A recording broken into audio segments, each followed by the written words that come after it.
জীবন রক্ষার একটি প্রয়োজনীয় উপাদান ওষুধ। তবে সম্প্রতি ভারতের মধ্যপ্রদেশ, তামিলনাড়ু ও রাজস্থানে কোল্ডট্রিপ নামে কফ সিরাপ পানে ২২ শিশু মৃত্যুর ঘটনায় নড়েচড়ে বসে ভারতের কেন্দ্রীয় ওষুধ মান নিয়ন্ত্রণ অধিদপ্তর সিডিএসসিও।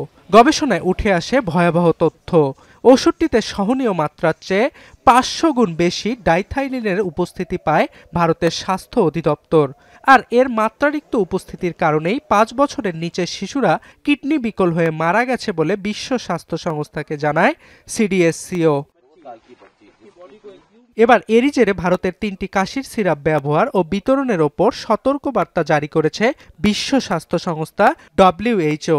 কোল্ডট্রিপ ছাড়াও রেসপিফ্রেশ টিয়ার ও রিলাইফ নামের ভিন্ন দুটি কোম্পানির কোল্ড সিরাপ রয়েছে WHOর সতর্কের তালিকায়। বিশ্ব স্বাস্থ্য সংস্থা জানায়, এই তরল ওষুধগুলোতে উচ্চমাত্রার ডাইথাইলিন গ্লাইকলের উপস্থিতি পাওয়া গেছে, যা সেবনে স্বাস্থ্য ঝুঁকিসহ মৃত্যু হতে পারে। শিশুদের কাশির সিরাপ তৈরির একটি গুরুত্বপূর্ণ উপাদান ডাইথাইলিন গ্লাইকল। তবে কোনো সিরাপে যদি অনুমোদিত মাত্রার চেয়ে এটি বেশি ব্যবহার করা হয় তাহলে তা বিষে পরিণত হয়, আর এটি সেবনে বমি বমি ভাব, মাথা ঘোরা, কিডনি বিকল সহ মৃত্যু পর্যন্ত হতে পারে।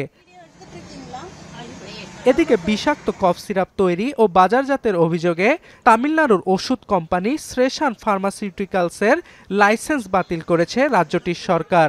সোমবার প্রকাশিত এক বিবৃতিতে জানানো হয়, লাইসেন্স বাতিল হওয়ায় কোম্পানির যাবতীয় কার্যক্রম বাতিলের সিদ্ধান্ত নেওয়া হয়েছে। এছাড়া গেল সপ্তাহে বিদেশে অর্থ পাচারের জেরে প্রতিষ্ঠানটির কর্ণধারকে গ্রেপ্তার করা হয়। ভারতে কফ সিরাপে বিষাক্ত রাসায়নিক উপাদানের উপস্থিতি এবারই নতুন নয়। এর আগে ২০২৩ সালে ভারতীয় এক কোম্পানির কফ সিরাপ পানে উজবেকিস্তান, ক্যামেরুন ও গাম্বিয়ায় ১৪১ শিশুর প্রাণহানির ঘটনা ঘটে। অর্ণব প্রসাদ, এখন বিশ্ব। কালার এক্সপার্ট, জর্জ স্যাপ এবং মাইল্ড অন হ্যান্ডস টেকনোলজি সমৃদ্ধ অরিক্স ক্রিস্টাল ওয়াশ আপনার লন্ড্রি এক্সপার্ট।